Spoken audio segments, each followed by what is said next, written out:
நஹ்மதுல்லாஹல் அலீம் வ நுஸல்லி அலா ரசூலில் கரீம் அம்மா பாது.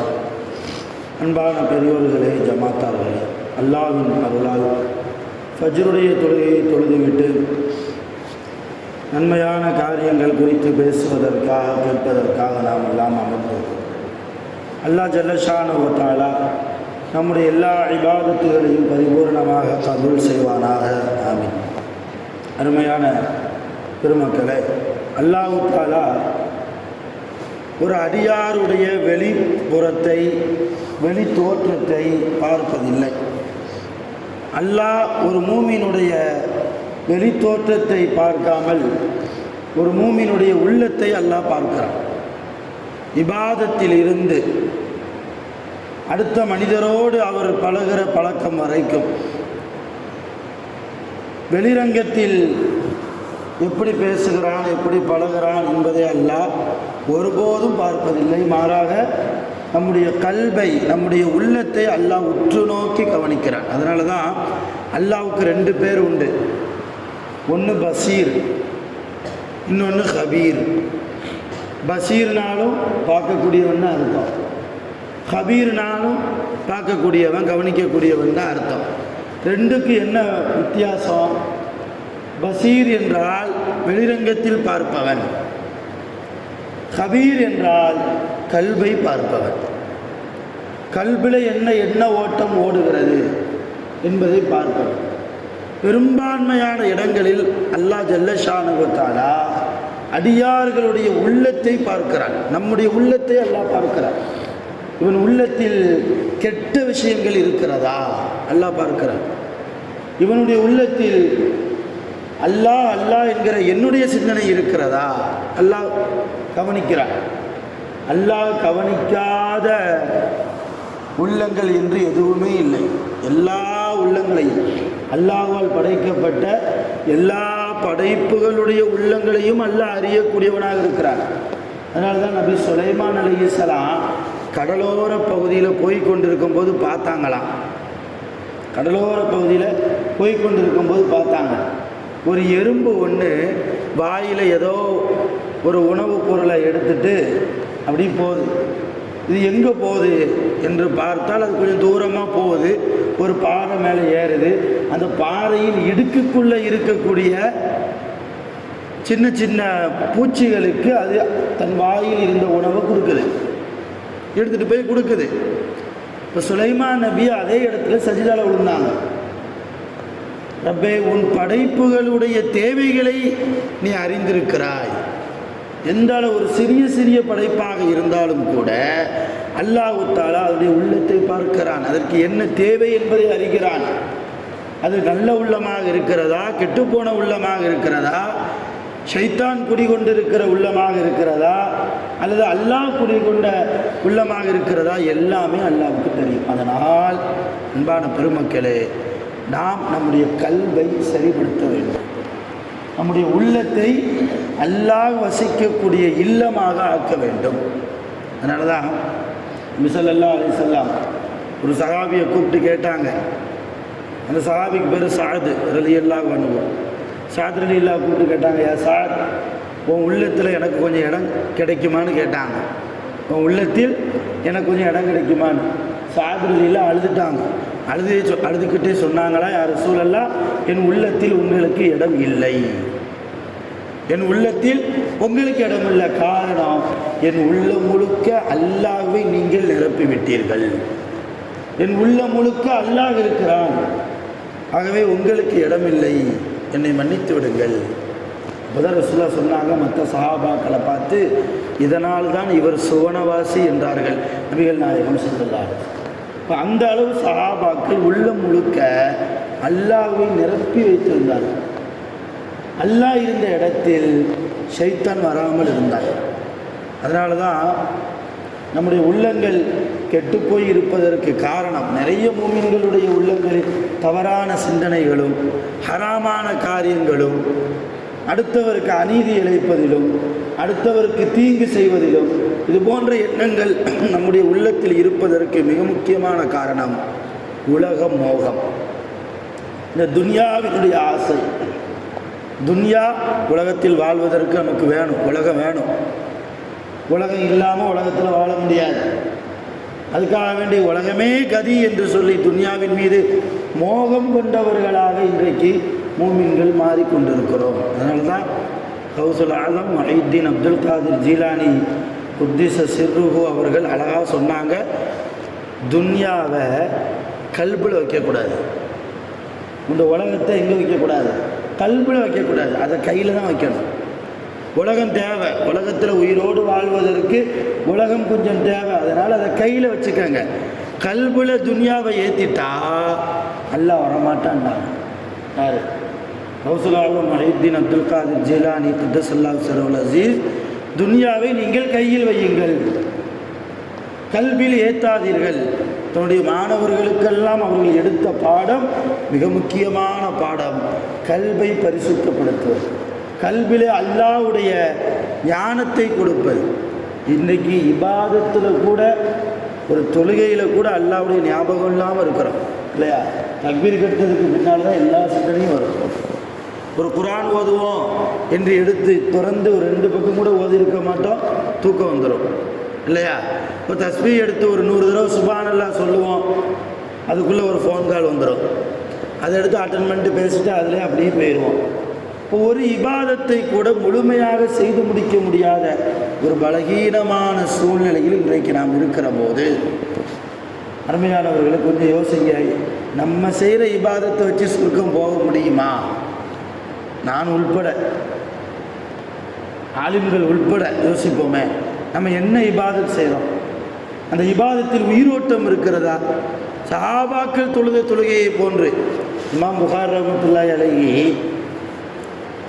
மாணவர்களுக்கு பாடம் நடத்திட்டு இருக்கும்போது லுஹருடைய நேரம், லுஹர் வக்து தொலை வைக்கிறாங்க.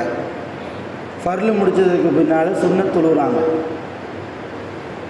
சுன்னத் தொழுதுட்டு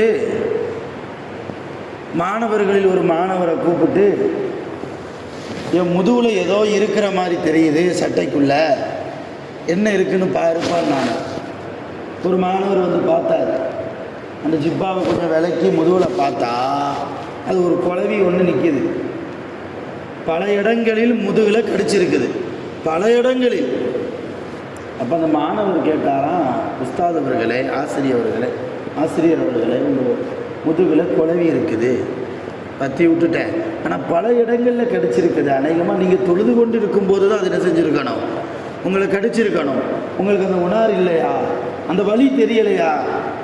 புகாரி ரஹ்மத்துல்லாஹி சொன்ன வார்த்தை தெரியுமா? நான் தொழுகையில் குந்து அக்ரஉ சூரத்தன் உஹிப்பு அன் அத்தம்மஹா சொன்னாங்க புகாரி ரஹ்மத்துல்லாஹி. நான் சுன்னத் தொழுகையில் ஒரு சூறாவை ஓதினேன், அந்த சூறாவை முழுமையாக ஓதி முடிக்கணும் என்கிற அந்த இன்பத்திலேயே ஓதிக்கொண்டே இருந்ததால் எனக்கு இதனுடைய தொந்தரவு தெரியலை. ஆனால் எப்போ சலாம் கொடுத்து முடித்தேனோ அப்போது எனக்கு அதனுடைய வழி தெரிந்தது. எந்த அளவு இமாம்கள், முத்தகீன்கள், அல்லாஹ்வுடைய நேசர்கள் தொழுகையில் இருக்கிற போது குர்ஆன் ஓதுகிறார்கள் என்றால் குர்ஆனிலேயே லயித்து போனவர்களாக, அல்லாஹ்வுடைய சிந்தனை கொண்டவர்களாக. இன்றைக்கி நம்ம தொழும்போது ஒரு கொசு கடித்தா போதும் இல்லையா? நம்ம போடுற டான்ஸு அந்த அளவு ஆட்டக்காரர்களை விட மிஞ்சிருவோம். அந்த அளவு நாம் அந்த காலை அப்படி செய்வார், இப்படி செய்வார். ஒரு தக்பீர் கட்டி அந்த கையை கூட நிலையாக வைக்க முடியலையே இல்லையா?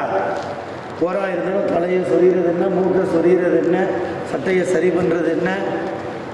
ஹனஃபி ரஹ்மத்துல்லாஹி அலைஹி, இமாம் அபூ ஹனீஃபா ரஹ்மத்துல்லாஹி அலைஹி அவங்க ஒரு சட்டம் எழுதுகிறாங்க. என்னென்னா, தேவையில்லாமல் தக்பீர் கட்டியதற்கு பின்னால் தக்பீரை அவுத்தாச்சுன்னா, அதாவது ஒரு கையை அப்படி எடுத்தாச்சுன்னா தொழுக பாத்தில், தொழுகக்கூடாதுன்னு எழுதுகிறாங்க. தேவையில்லாமல் இன்றைக்கி தேவையில்லாமல் எடுக்கிறோமா இல்லையா? தக்பீர் கட்டுறதுக்கு பின்னால் சட்டையை சரி பண்ணுறாரு, தக்பீர் கட்டுறதுக்கு பின்னால் வேட்டியை சரி பண்ணுறாரு, தக்பீர் கட்டினதுக்கு பின்னால் மூக்கை சொல்கிறார், அதை சொல்கிறார், தலையை சொல்கிறார், பெரடியை சொல்கிறார். கொஞ்சம் ரொம்ப நேரம் 6 நிமிஷம் ஓதிட்டாருன்னா மணியை பார்க்குறாரு, இப்படிங்கிறார் அப்படிங்கிறார். எப்படி தொழுகக்கூடும்? இந்த தொழுகையை வைத்து நாளை அல்லாஹ்விடத்தில் எப்படி போய் நான் நிற்பது? அல்லாஹ் நாளை கியாமத்தில் கேட்கக்கூடிய முதல் கேள்வி, தொழுதியா? என்னை வணங்கினியா? முறையாக எனக்கு செய்ய வேண்டிய கடமைகளை, அந்த தொழுகையை நீ எனக்காக நிறைவேற்றினாயா? தக்வாவோடு நிறைவேற்றினாயா? இந்த பதிலுக்கு கேள்வி சொல்லாமல் அடுத்த கேள்வி கிடையாது. இந்த கேள்விக்கு பதில் சொல்லாமல் அடுத்த கேள்வி கிடையாது. இந்த கேள்விக்கு பதில் சொல்லாமல் ஒரு 8 முன்னாலேயோ பின்னாலேயோ நம்முடைய கால்களை எடுத்து வைக்கவும் முடியாது. அருமையான பெருமக்களே, இபாதத்தில் நாம் பலமானவர்களாக இருக்க வேண்டும். நாளை கியாமத்தில் ரசூலா சொல்கிறாங்க, மூட்டை மூட்டையாக நன்மையை கொண்டு வருவாராம். ஒரு ஆள் மூட்டை மூட்டையாக அல்லாஹ்வுக்கு முன்னால் கொண்டு வந்து போடுவார். அல்லாஹ் எல்லாத்தையும் பார்ப்பான், எல்லாம் சரியாக இருக்குது, பாவம் கம்மியாக தான் இருக்குது, பாவத்தை விட நன்மைகள் ரொம்ப பெர்ஃபெக்டாக இருக்குது, தக்வாவோடு அவர் செஞ்சுருக்கிறார் எல்லா இபாதத்தும். அப்போ கடைசியில் அல்லாஹ் சொல்லுவானா, சரிப்பா யார் ரஹமத்தால் நீ சொர்க்கம் போகும்பா அல்லாஹ். அப்போ அந்த அடியார் சொல்லுவாங்க, யா அல்லாஹ், உலகத்தில் ஒரு ரஹமத்து கிடைச்சதுனால தான் இவ்வளோ நன்மை நான் செஞ்சேன். இப்போ எனக்கு சொர்க்கம் நான் செஞ்ச இபாதத்தில் தான் வேண்டும், இபாதத்தில் தான் எனக்கு சொர்க்கம் கிடைக்க வேண்டும். ஒரு ரஹமத்தினால எனக்கு சொர்க்கம் வேண்டாம். உலகத்தில் ஒரு ரஹமத்தை நான் ரொம்ப அனுபவிச்சுட்டேன். அப்போ அல்லாஹ் சொல்லுவானா, ஒரு மலக்கை கூப்பிட்டு இவருக்கு நரகத்தை சுற்றி காமிங்கம்மானா. அந்த மலக்கு அவருடைய கரம் பிடித்து நரகத்தை சுற்றி காமிக்க போவார். நரகத்துக்குள்ளே வேதனை செய்கிறதில்ல, வெறுமனே வெளியே நின்று பார்த்துட்டு வர்றது, வேதனை இல்லாத அளவுக்கு சுற்றி பார்த்துட்டு வர்றது. அவர் உள்ளே போகிற போதே அவருக்கு கடுமையாக தாகம் எடுக்கும். அவர் கேட்பார், எனக்கு கொஞ்சம் தண்ணி தாங்களேன்னு கேட்பார். இப்போ மலைக்கு கேட்பாங்களாம், உனக்கு நான் தண்ணி தர்றதா இருந்தால் நீ எனக்கு என்ன தருவேன்? அப்போ இவர் சொல்லுவார், அந்த அடியார், அந்த ஆபித், அந்த வணக்கசாலி சொல்லுவார், நான் செஞ்ச நன்மையில் பாதி நன்மை தந்துடுறேன். எதுக்கு? ஒரு கிளாஸ் தண்ணிக்கு. ஒரு கிளாஸ் தண்ணிக்கு 60 ஆண்டு காலம் அவர் வாழ்ந்து அல்லது 100 ஆண்டு காலம் வாழும்போது என்னென்ன இபாதத் செய்தாரோ அந்த நன்மையில் பாதி நன்மை சரின்னு வாங்கி குடிச்சிருவார். மறுபடியும் நரகத்துக்குள்ளே போக எல்லாத்தையும் பார்க்க மறுபடியும் தாகம் எடுக்கும். 2வது தடவையும் தண்ணி கேட்பார். இப்போ நீ எனக்கு என்ன தருவேன்னு மலைக்கு கேட்பாங்க. இல்லை மீதி நன்மையும் தந்துடுறேன். யோசிங்க, வெறும் 2 கிளாஸ் தண்ணிக்கு தான் நம்முடைய நன்மைகளே இருக்குது. மூட்டை மூட்டையாக கொண்டு வந்து குவித்தவருக்கு அந்த நிலைமைன்னா நம்ம ஒரு மூட்டையை கூட இன்னும் கட்டி முடிக்கலை நன்மையில், இல்லையா? அந்த அளவு பலகீனமாக இருக்கிறோம். கடைசியில் அல்லாட்ட அந்த அடியார் வந்தபோது அல்லாஹ் சொல்லுவானா, வெறும் 2 கிளாஸ் தண்ணிக்கு உன் நன்மையெல்லாம் விலை கொடுத்துட்டேன், இப்போ உன்கிட்ட நன்மை கிடையாது, நீ செஞ்ச கொஞ்சம் பாவம் தான் இருக்குது. இப்போ சொல்லு, யார் ரஹ்மத்தால் நீ சொர்க்கம் போறியா, இல்லை உன் பாவத்தால் நீ நரகம் போறியா? அந்த அடியார் சஜிதாவில் இருந்தால் அல்லாட்ட தௌபா கேட்பார், மன்னிப்பு கேட்பார். அல்லாஹ் என்னை மன்னிச்சிரு, ஒரு ரஹ்மத்து இருந்தால் தான் இங்கே போக முடியும், சுவனம் போக முடியும். இப்போ எவ்வளவு நன்மை செய்கிறோம் என்பதல்ல, அதற்காக இபாதத்து செய்யவே கூடாது என்பதும் அல்ல.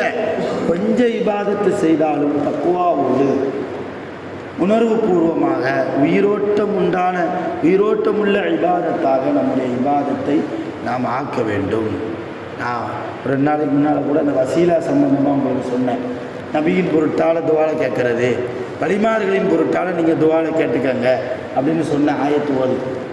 அதே போல் அந்த வசீலாவில் நாம் செய்த நன்மைகளின் பொருட்டால் என்றும் கேட்கலாம். எல்லாம் நான் தொழுகிற தஹஜ்ஜத்தின் பொருட்டால், நான் தொழுகிற 5 நேர ஃபர்லு தொழுகையின் பொருட்டால், யாரெல்லாம் நான் செய்கிற சதக்காவின் பொருட்டால், தான தர்மத்தின் பொருட்டால், அப்படின்லாம் நம்முடைய அமல்களையும் வசீலாவாக வைத்து அல்லாஹ்விடத்தில் பிரார்த்தனை கேட்கலாம். ஆனால் எப்போ கேட்க முடியும்? நம்முடைய இபாதத்து ரொம்ப சரியாக இருந்தால், நம்முடைய கல்வில் தக்வாவோடு அந்த இபாதத்து செய்யப்பட்டு இருந்தால். அருமையான பெருமக்களே, அல்லாஹ் தஆலா நான் முதலில் சொன்னது போல நம்முடைய வெளிரங்கத்தை பார்ப்பதில்லை, நம்முடைய கல்வை அதிகமாக உற்று நோக்கி கவனித்து கொண்டிருக்கிறான். தேவையில்லாத அழுக்குகளை, தேவையில்லாத ஹராமான காரியங்களை தேவையில்லாத நஜீஸுகளை நம்முடைய கல்பில் நம்ம என்ன செய்யக்கூடாது, சுமந்து விடக்கூடாது. நம்முடைய கல்வில் அல்லாஹ்வை வைத்து நாம் அழகு பார்க்க வேண்டும். அல்லாஹ் நம்முடைய கல்புக்கு வர வேண்டும் என்றால் முதலாவது நாம் செய்யக்கூடிய காரியம் அதிகமாக இஸ்திக்ஃபார் செய்வது.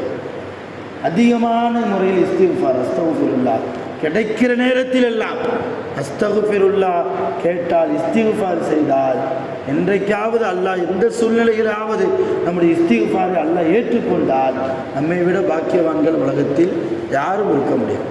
இப்போ கூடுமான வரைக்கும் இஸ்திக்ஃபார் தேடி தேடி நம்முடைய கல்வை நாம் சுத்தப்படுத்தி நம்முடைய இபாதத்திலும் தக்வா உணர்வோடு அடுத்தவங்க பார்க்குறாங்களே என்பதற்காக தொழாமல், இந்த மனிதர்கள்லாம் என்னைய தொழுகையாளின்னு சொல்லணும், என்னைய தக்வாதாரின்னு சொல்லணும் என்பதற்காக நடக்காமல் அல்லாஹ்வுக்கு உண்மையான விசுவாசியாக நாம் நடப்போம்.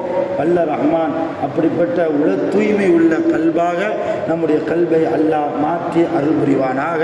உலகத்தில் வாழ்கிற போது நோய் நொடி இல்லாமல், ஆஸ்பத்திரி செலவுகள் இல்லாமல், நீண்ட ஆயுள் காலம் அல்லாஹ்வால் வழங்கப்பட்டு சாலியான நிறைய அமல்களை செய்து கலிமாவை முடிந்த நிலையில், சலவாத்துகளை முடிந்த நிலையில் மரணிப்பதற்கு அல்லாஹ் நம் அனைவர்களுக்கும் அருள் புரிவானாக. ஆகிர் தஅவானா அல்ஹம்துலில்லாஹி ரப்பில் ஆலமீன். சுப்ஹானல்லாஹி வ பிஹம்திஹி, சுப்ஹானல்லாஹி வ பிஹம்திஹி, அஷ்ஹது அல்லா இலாஹா இல்லா அன்த, அஸ்தக்ஃபிருக வ அத்தூபு இலைக். ஆமீன். சுப்ஹான ரப்பிக ரப்பில் இஸ்ஸத்தி அம்மா யசிஃபூன், வ ஸலாமுன் அலல் முர்ஸலீன், வல்ஹம்துலில்லாஹி ரப்பில் ஆலமீன். ஸல்லல்லாஹு அலா முஹம்மத் ஸல்லல்லாஹு அலைஹி வஸல்லம், ஸல்லல்லாஹு அலா முஹம்மத் ஸல்லல்லாஹு அலைஹி வஸல்லம், ஸல்லல்லாஹு அலா முஹம்மத் யா ரப்பி ஸல்லி அலைஹி வஸல்லம்.